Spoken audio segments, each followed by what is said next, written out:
So guys, in this one, I'm gonna be talking to you about the key, okay? It doesn't matter how dumb you are, doesn't matter about your GPA level, doesn't matter if your parents love you or not, your spouse, it doesn't matter what it is.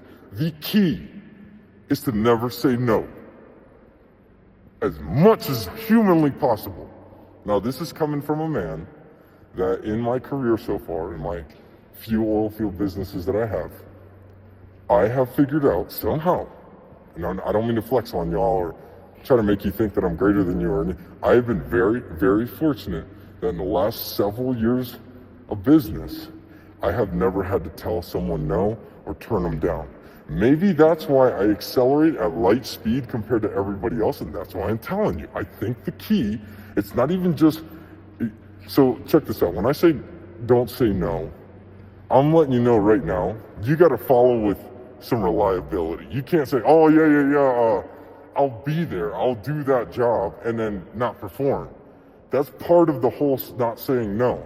So when I first started out, this is super important. When I first started out, to be able to get to the point to not say no, is I made sure when I bought my first truck, I made sure to buy another truck so that in case that truck broke down, I could jump into the other one to keep going so that the position that was given to me for me to guard for the company I was leased onto would never go untouched, like with me involved, you know? And that's a big concept that a lot of people don't follow out here. A lot of people, they buy one truck and then they only have one truck, and when they're down, we're fucked. The guys that are leasing those guys on are fucked because that guy went down and he's not gonna go do what it takes to be able to fill that position, and then they gotta go find somebody, whether it's new or not, or somebody on a different route and stretch them thin, and yada yada. That happens all the time, and that's why most of you guys out here, let's say, I'm speaking to you guys out here, aren't where you wanna be. Why you have digressed is because you didn't figure out enough solutions to be able to sit there and say, I've never said no. If you figure out enough solutions to be able to not say no, you will always have the job and have a clear pathway. I don't know what it is like over the road or other trucking businesses, but I'm letting you know right now, I'm a man on my word. When I say it's gonna get covered, I don't care if it's 5 fucking trucks, I don't care if it's 20 trucks, I don't care if it's 40 or 50. I know some of you are like, man, this guy Calvin, bro, there's no way. 50 trucks, you're gonna be able to tell me right now, sir, that you can capitalize on something like that and execute that and not fuck it up? Yes, done it. Not saying every single day, but for a few months, and I did a damn good job at it. But I digress. Like I said, it starts with when you come out here and you get your truck, you make some money, you might have to say no, who knows? But when you do, make sure to get that second truck so that you can jump into that. And I'm not saying to get that second truck and then go hire somebody. No, that's for you. The third truck should be for the hire. And then that starts another ball game because that third truck needs something to jump into, but you got that second truck right there. It's something for you guys to always jump into and always figure it out. I can't tell you how many times people have screwed me over. It has been more than not. I give them some sweet shit, they're making some money, their truck goes down, I have to find somebody else to fill their position, and then that person that I came to tell them, like, hey, you're gonna be on this position, I gotta give that to them. So this is the concept out here. The early bird gets the worm, the second mouse gets the cheese, and the squeaky wheel gets the oil. Like all three! If you can nail all three somehow, then you're winning. It is that simple.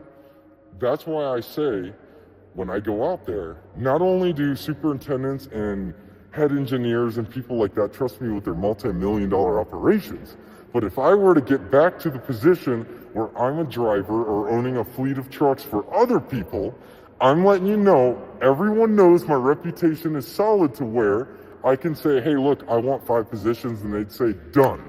Why? Because they know that I'm gonna come in, and with those 5 positions, I'm not gonna fuck it up. And if any of those 5 positions become challenged, I'm gonna take it upon myself to find out how to fill the void for any of those positions. They don't have to do it. They don't have to babysit me. So that brings me into my next thing. Not saying no. I don't care if you did a 24 fucking hour shift. If you want to grow this business and you want to be something special and you want to see the $200,000, $300,000 liquid, dollars in your account monthly because you have 10 to 12 freaking trucks rolling, if you actually want that, you're going to have to figure out a way to not say no and be so freaking reliable. And why I'm saying this is so important is because only a very select few can do it out here. Only a very select few can do it. People would rather say my shit broke, figure it out, than them spend a couple extra dollars and make sure that they can not say that to somebody. It's like 99% of the oil field. That's why you hear all these comments of these people saying, oh, I didn't make it, you gotta do this, you gotta do that, you got the harsh winter, you gotta this, you gotta that, who are they working for? Who are they? They're gone, but someone like me is sitting here in my position, in my throne or whatever, in my little fucking world, and I'm still here. Why? Is that guy the smart guy? And if he is the smart guy, maybe he should make a couple videos to show why it's not worth it. Why we are all out here making so much money and it's just a huge, big failure. I don't know. I'm letting you guys know that is the key. It's not how smart you are. It's not how well your English is. It's not how pretty your truck looks. It's none of those things. It's finding the way to have the ability to not say no, be reliable, and not be babysat. That's the next thing. Figure out how to learn everything so much to not be babysat, and you will kill it out here. All right? That dispatcher for that company that you're leased onto, if he has to babysit you too much, then you're out, you're gone, you're over with. He's gonna find somebody he doesn't have to, which is rare, but still happens, and then he's gonna slide you to the curb. Now, I will say, you can still be so fucking kick-ass and so killer, and there are still companies out here that you'll lease onto, and they fucking slide you to the side for political reasons, because they're friends or with the other truckers, even though they suck compared to you, and they're no fucking good, and they can't keep their trucks running, and they always go on vacation and all that. You could be so kick-ass that you could basically run the company so well that you could leave them, do way greater than them, stomp on them, and take their fucking work, but they didn't see that while you were with them, and they still kick you to the side. Yes, I will admit, I've been in multiple positions, okay? Right now, I'm a competitor for a lot of these people that I used to lease onto. You can be so fucking amazing, where you are bringing in jobs that equate to $1.5 million, and they still look at you. Like literally, you could go get a fucking huge job that gives the company $1.5 million or more, gains them operations, all that, and they still won't see it. And they'll still slide you to the side for their friends or for political things or because you're an owner-operator and we don't make as much money off of you right now, and our company trucks need to run over you because it got a little slow with the companies that we provide services for. So you go bye-bye. There is quite a few people out there, quite a few companies that are so fucking stupid that they'd let go of someone like me. And someone like you, if you're that badass, and you come out here, yes, there is companies that you could kick ass for, and that you could basically run their company better than them, but they still kick you to the curb. So don't get me wrong. Just because you don't say no, and just because you do everything right, and just because you got the most trucks as an owner-operator leased to that company, and that you go out there and you drive around and you go try to find more operations for that company you're leased onto, and you represent them the best, and they don't even have to worry about it, and they could text you, not even call you, a bunch of fucking jobs and shit like that, and you just get them knocked out of the park, and you're the best asset to them, and they could still fuck you. And you have to go somewhere else and figure something out. I will let you know that has happened. But the oil field has shifted to where now people, that was back when it was like really kicking. And they thought they were freaking on this like high horse that couldn't get knocked out. And back when the oil field kicks, like the video that I showed you guys about, you know, the ups and downs. When the oil field's kicking, people get kind of stir crazy. They start forgetting what's really in front of them. But for the next year, while the oil field starts to pick itself back up, I'm telling you, the fact that you don't say no and the fact that you can stay reliable is what's going to get you to gold. You don't have to be the smartest one. You don't have to know everything, nothing. Because I'm telling you, if you came out here and you said, hey, sir, I am ready to go. I've got one truck right now. I don't have the second one up, but I will be buying that. And I'll even be renting another tanker so that I always have a setup to jump into so that I can always be there for you for that one position that you give me. Can you please let me go do work for you? I promise, you know, I'll do my 12 and 14-hour shifts. I won't bitch and complain. I will make sure to be there. And even while I'm sleeping, if you need anything, call me. I am always at the truck stop waiting for you. I'm telling you, sir, that I am ready to go and I am willing to do whatever you ask me for. You, my friend, is going to be the type of person out here that gets it all. And then you get all this work and then you show this competence and then all of a sudden you say, hey, look, I'm going to get that second truck. And matter of fact, because I see that there's a lot of operations going on and you need more help, I'm going to go ahead and get a driver and we're going to both run whatever this is and we're going to kill it. And then I'm going to get a third one, and then a fourth, and then a fifth. Now, I'm going to jump out of the truck because I'm making $40,000, $50,000 a month residual, and I'm going to go make sure I watch my shit so you don't have to watch 5 guys. How priceless that is to be able to have somebody with a fleet of 5, 10 fucking trucks leased up under me or anybody else that goes out there and babysits his own freaking people. It's almost never been done. And the people who have done that, by the way, the only people that have done that are the ones with 40, 50, 60 fucking trucks in their trucking company. Those are the ones that have the big trucking companies and have 3 oil field businesses and do so fucking well. Not the guys that are like, oh, you know, my truck broke down and good fucking luck. And by the way, when my truck gets fixed, I expect to have my position. And by the way, I'm going on vacation. I'm leaving. I know things are really busy right now. But by the way, when I get back, I expect to have my route, my position, my coil back.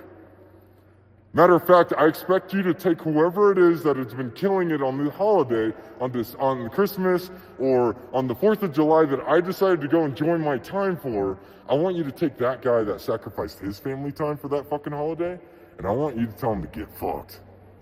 I'm coming back. I got one truck. Guys, I'm not saying going on holidays and vacations is illegal out here. I'm not saying you're going to be frowned. I have great guys. I have guys that I have on routes, I have on jobs, and when they ask for time off, I am so grateful. You know why? Because while they're here, they're phenomenal. And we figure it out, and I say, okay, I'm going to bring somebody in, and I let that person know, hey, this isn't your gig, but if you want it for now, do your thing. If he's greater, hey, he's going to take the gold. If the company man says, hey, I want this guy instead of the other guy that just left for vacation. There's things like that that happen. But I'm just saying, for the great elite men that don't need to be babysit, never said no, don't give a fuck ton of problems and excuses, there is always a position for them. I'm just letting you know, some of the guys out there that do take holidays and do leave often or whatever it is are undeserving. There's a difference. One thing is deserving the holiday, one thing is not deserving it, right? When you're here, you're not really here, you're not pulling your weight, you're not doing a good job, you're creating issues. There's a lot of shit there. And I know I'm rambling on a little bit, but you guys need to know what's in my fucking head, because I'm a guy that came from underneath everybody's steel toe that's now above everybody's fucking hard hat. So I need you to soak in the words that I'm saying and listen and understand that that's all you need to do. You need to go get your truck. You find a trailer, you come out here. Like I said, water hauling's the best way, the easiest way. Don't go get hazmat, don't go do hot oiling, don't go do sand hauling or anything. I'm telling you, this is the easiest way. You might have to go work for somebody for a couple months just to figure out the game a little bit. Well, once you do that, and then you apply that one golden rule. Be reliable, be consistent, okay? Don't be wishy-washy, oh, I'm sick today, you know. No. The oil field doesn't fucking care. It doesn't care about your kids. It doesn't care about your family time. It doesn't care about your wife. It doesn't care about the holidays. The oil field is 24/7. All they want is whoever's going to get it done. I was talking to a company man the other day. We just got a new operation. And the guy looked at me and I said, hey, you know, thank you for this opportunity. We're going to keep doing what we're doing. He's like, yeah, listen, the last guys that were on here kept giving me problems. But when they first started with me, they were outstanding. And I kicked the last guys before them that were giving me problems for these guys. But now they're giving me problems. So whoever doesn't give me problems is gonna always get the work. And as soon as you start giving me issues, I'll find somebody else. And as long as they can come to my rescue and they can do a good job, you're out of here. That's what he told me. I was like, fair. I was like, we'll see about that. We'll see. I forgot what I said, but I said something in confidence that it'll never happen. And we have been kicking ass on it, and I doubt anybody's going to be able to fuck with me. Why? Because of that thing of never saying no, always getting it done. Even though I'm boss man, I make sure I have 1 to 2 rigs running, so in case I need that one extra guy, maybe that second extra guy, I have 2 rigs running constantly so that if I get a call at 2 in the morning and for whatever reason, I can't grab a truck off of another operation, for whatever fucking reason, it doesn't happen often, I will go and jump in that truck. As Mr. Bossman with the cigar in my mouth, like fucking Andrew Tate on my yacht in my world, I will jump into that truck and I'll go take care of that. Even though I've got years in the game and I'm Mr. Boss. Don't become a fucking boss too early. Do not celebrate too early or you will fail. I know a lot of men out here that have came out here, grown to 10 plus trucks, and now they're barely running 2. Why? Because of that. And I've got a lot of information to tell you about other things that are gonna basically fuck with your business. And as long as you soak it in, guys, I guarantee you, because of how many people I've put on in this business. And when I say millions of dollars I've helped people make out here, through a collective, of course. I've never put $1 million in someone's bank, per se, but I've helped them gross revenue that. Out of all that, there's certain things that I show them. And I'm trying to tell you guys as much as possible. Okay, before they come and find out who I am, then I gotta take all the fucking videos down because just like what they did to the Bakken brothers, gave them a choice, you're not allowed to do this and that and all that, whatever it might be, or they shut down my account because I started saying too much information, whatever it might be. I'm just letting you guys know. So sink that in your head.